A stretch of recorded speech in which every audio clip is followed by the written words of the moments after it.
नमस्कार बच्चों, BA final का 6 सेमेस्टर में यह खंड ख है जिसमें हरियाणवी भाषा का और हरियाणवी साहित्य से संबंधित है। जो हमारे विद्वानों ने हरियाणा साहित्य लिखा है, इसका पहला क्वेश्चन है, तुम्हारा ऑब्जेक्टिव क्वेश्चन आएंगे, हरियाणवी साहित्य का इतिहास पुस्तक के लेखक का नाम बताइए। जो हमारा हरियाणवी भाषा में लिखा गया साहित्य है, जैसे हिंदी का साहित्य है, ऐसे ही हरियाणवी भाषा में लिखा गया हिंदी हरियाणवी भाषा का एक इतिहास है। इसके कौन है लेखक, कौन है? रघुवीर सिंह मथाना और डॉक्टर बाबूराम। और हरियाणा का हिंदी इतिहास पुस्तक के संपादक का नाम क्या है? इसका नाम है डॉक्टर लक्ष्मी चंद गुप्त मंगल। और अगला क्वेश्चन है, राजनीतिक रूप से हरियाणा कब अस्तित्व में आया? हरियाणा कब बना था? 1966 में। 1 नवंबर 1966 को हरियाणवी शब्द की उत्पत्ति किससे हुई है? हरियाणवी जो भाषा है इसकी उत्पत्ति किससे हुई है? हरियाणा। इसकी उत्पत्ति हरियाणा में वी प्रत्यय के योग से बनी है। हरियाणवी भाषा का विकास किस अपभ्रंश से हुआ है? सोर्स यानी अपभ्रंश से हुआ है। हरियाणवी किस प्रदेश की भाषा है? हरियाणा प्रदेश की भाषा और दूसरा स्टेट की किसी की नहीं है, हरियाणा की है। जैसे ब्रज भाषा यूपी की भी है, राजस्थान की भी है और हरियाणा की भी है। तो ये कई क्षेत्र आते हैं, परंतु हरियाणवी सिर्फ हरियाणा में ही बोली जाती है। आगे कहते हैं गिरियर्सन एक भाषा वैज्ञानिक थे। इन्होंने हरियाणवी को क्या नाम दिया था? बांगरू। हमारे भाषा को क्या बोले? ये बांगरू बोलते हैं। हरियाणवी पश्चिमी हिंदी की प्रमुख उपभाषा मानी जाती है। यह कथन किसका है? नानक चंद शर्मा का। हरियाणवी की प्रमुख बोलियां के नाम बताइए। हरियाणा के प्रमुख 6 बोलियां हैं, जैसे पहली बांगरू, दूसरी कोरवी जो अम्बाला के आसपास बोली जाती है, और तीसरी है अहिरवाटी। रेवाड़ी के अहिर जाति के लोग क्या है? अहिरवाटी बोली जाती है। रेवाड़ी झज्जर के इलाके में। मेवात इलाका में बोली जाती है। मेवात कहाँ पर है? फिरोजपुर, जीरका, नू, मेवात, तावड़ू में बोली जाती है। ब्रज भाषा कहाँ बोली जाती है? ब्रज भाषा पलवल, फरीदाबाद, बल्लमगढ़ आदि इलाकों में बोली जाती है। ये ब्रज भाषा कहाँ बोली जाती है? फरीदाबाद, बल्लमगढ़, पलवल में बोली जाती है। और बागड़ी कहाँ बोली जाती है? सिरसा, भिवानी, हिसार से आगे का इलाका में, एलनाबाद, चौटाला, वहाँ क्या है? बागड़ी। वहाँ का कोई आदमी आ जाता है, वो कैसी बोलता है? बागड़ी बोलता है। अच्छा, आगे है बांगरू बोली किस क्षेत्र में बोली जाती है? ये तुमने पता ही है, हिसार, जींद, भिवानी, रोहतक में बोली जाती है। बांगरू बोली को हरियाणवी का पर्याय किसने कहा है? इन विद्वानों ने इसको पर्याय कहा, हरियाणवी भाषा का बांगरू कहा है। गिरियर्सन ने, डॉक्टर सत्य गुप्ता ने और डॉक्टर धीरेन्द्र वर्मा, ये भाषा वैज्ञानिक थे। इन्होंने इसका नाम लिखा है। और हरियाणवी भाषा किन 2 प्राचीन भाषाओं के शब्द मिलते हैं? हरियाणवी भाषा के जो शब्द हैं प्राचीन भाषाओं में मिलते हैं, संस्कृत में भी मिलते हैं और प्राकृतिक भाषा में भी मिलते हैं।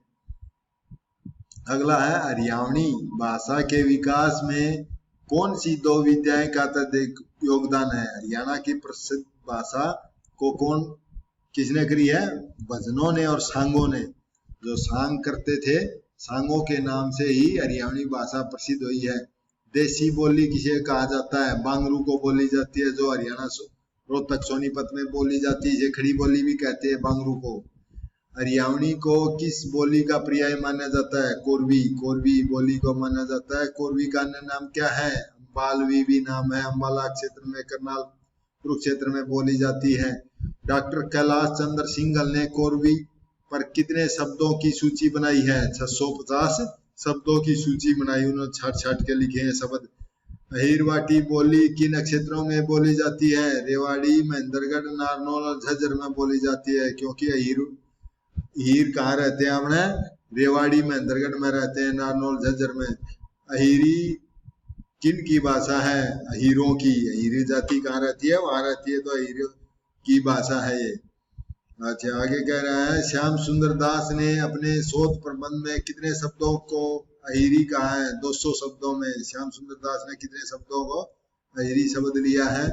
अगला है मेवाती बोली किस क्षेत्र में बोली जाती है? मेवाती कहाँ? फिरोजपुर गुड़गांव से आगे फिरोजपुर झिरका और बीमा पहाड़ी है, नू सोना तावड़ू में बोली जाती है। ईश्वरी प्रसाद ने कितने शब्दों की सूची मेवाती के नाम से बनाई है?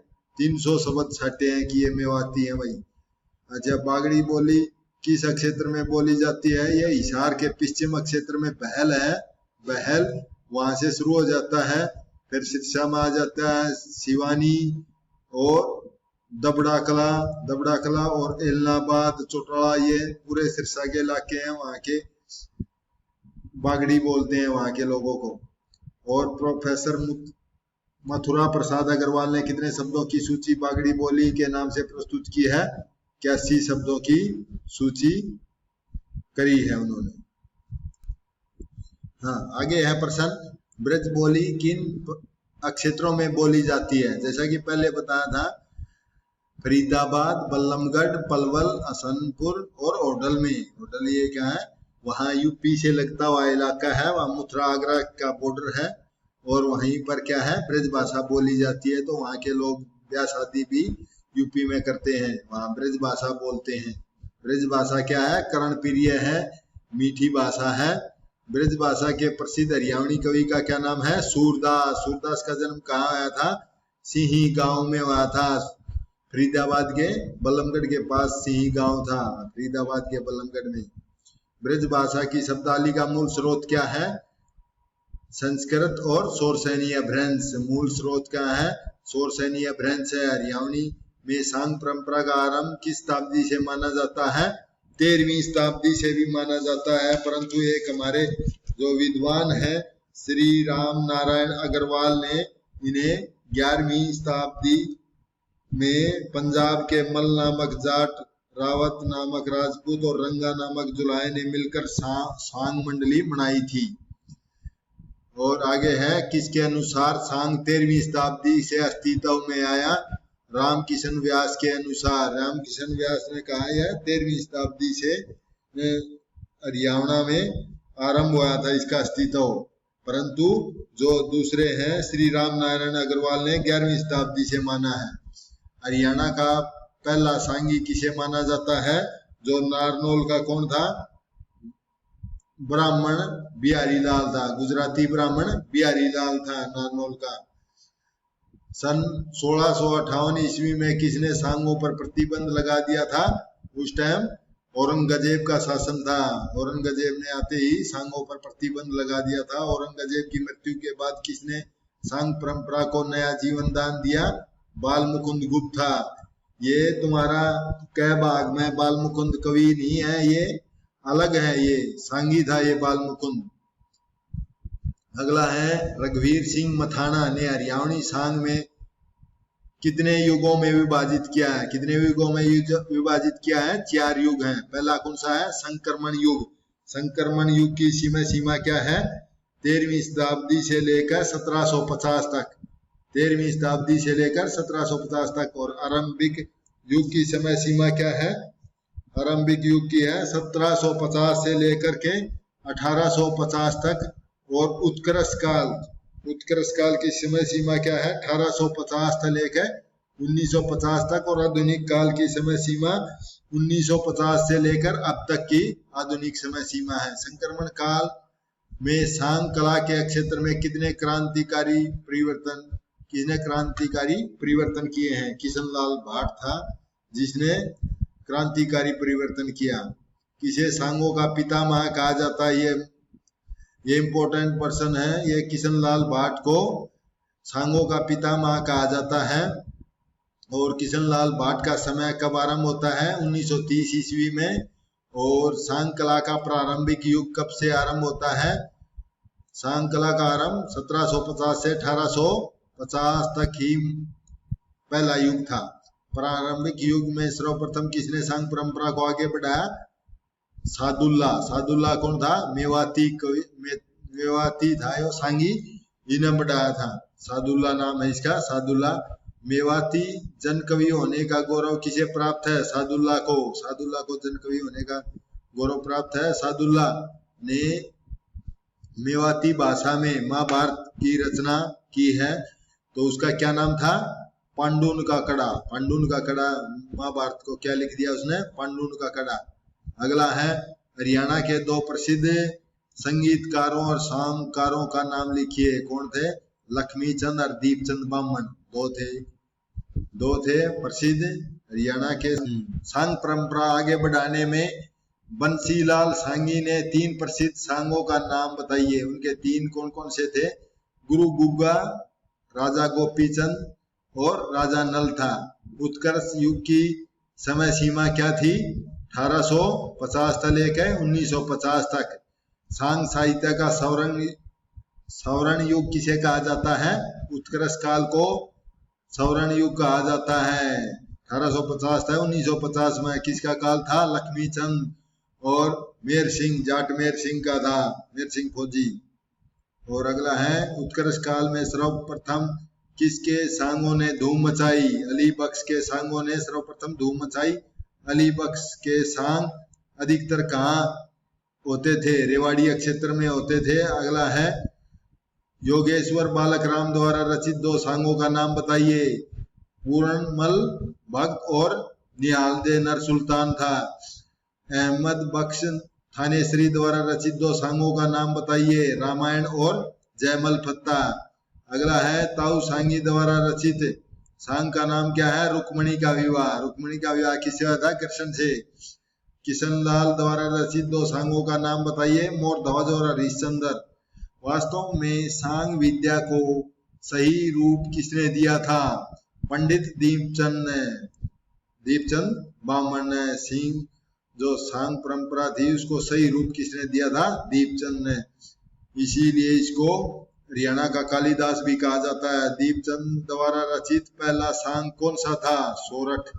दीपचंद का पहला सांग कौन सा था? सोरठ। और दीपचंद के 2 शिष्यों के नाम बताए। स्वरूपचंद और हरदेवा स्वामी। दीपचंद के गुरु कौन थे? सांगी छज्जूराम था। और दीपचंद ने सांग को प्रभावशाली बनाने के लिए वाद्य यंत्रों का प्रयोग किया था। कौन कौन से थे? ढोलक, सारंगी, नमकारा, हारमोनियम का इन्होंने प्रयोग किया था, जिससे सत्संग इनका सांग और भी प्रभावशाली बन गया था। दीपचंद के सांगों की धूम कब तक मची? प्रथम विश्व युद्ध के समय इनकी सांगों की धूम थी। हरियाणवी सांग परंपरा में अब तक के सर्वश्रेष्ठ सांगी होने का गौरव किसे है? लक्ष्मीचंद को। पंडित लक्ष्मीचंद को सबसे बड़ा गौरव प्राप्त है। सांग सम्राट किसे कहा जाता है? लक्ष्मीचंद को कहा जाता है। लक्ष्मीचंद के पिता का नाम क्या था? उद्यमीराम था। और इसका गुरु कौन था? लक्ष्मीचंद के गुरु का नाम था भजनीक मान सिंह था। लक्ष्मीचंद के ऊपर एक क्वेश्चन जरूर आएगा। लक्ष्मीचंद का जन्म कब हुआ था? 15 जुलाई 1903 में हरियाणा के सिरसा जिले के जाटी गांव में था। पिता का नाम उद्यमी था। ये जाति के ब्राह्मण थे। भजनीक इनके गुरु थे। इनकी परंपरा में और सांगी कौन कौन थे? मांगेराम था, भाईचंद था, सुल्तान, पंडित लालचंद था। ठीक है। इन्होंने 1924 में अपनी अलग सांग मंडली बनाई थी। और इनके प्रसिद्ध रचना है हरिश्चंद्र, मदनावत, नल दमयंती, सत्यवान, सावित्री, द्रौपदी, चिरहरण, शाकुंतला और भूप पुरंजन, कीचक, विराट आदि, हीर रांझा आदि थे इनके। और इससे आगे है मांगेराम। मांगेराम कौन था? हरियाणा। 19 मांगेराम का जन्म 1905 में सोनीपत जिले के गांव सुसाना में हुआ था। ये लक्ष्मीचंद से प्रभावित थे। लक्ष्मीचंद इनके गुरु थे। और इन्होंने सांग परंपरा उन्हीं से स्टार्ट करी थी। इनके प्रमुख सांग ये थे। सांग कौन कौन से थे? जयमल फत्ता, कृष्ण जन्म, नल दमयंती, शकुंतला, दुष्यंत, भर्तरी और ध्रुव भक्त, राजा अमर सिंह और छैलबाला अजीत सिंह राजबाला थी। और दीपचंद, ये 3 मशहूर हैं। इनमें से जरूर एक ना एक क्वेश्चन आएगा। दीपचंद बामन ने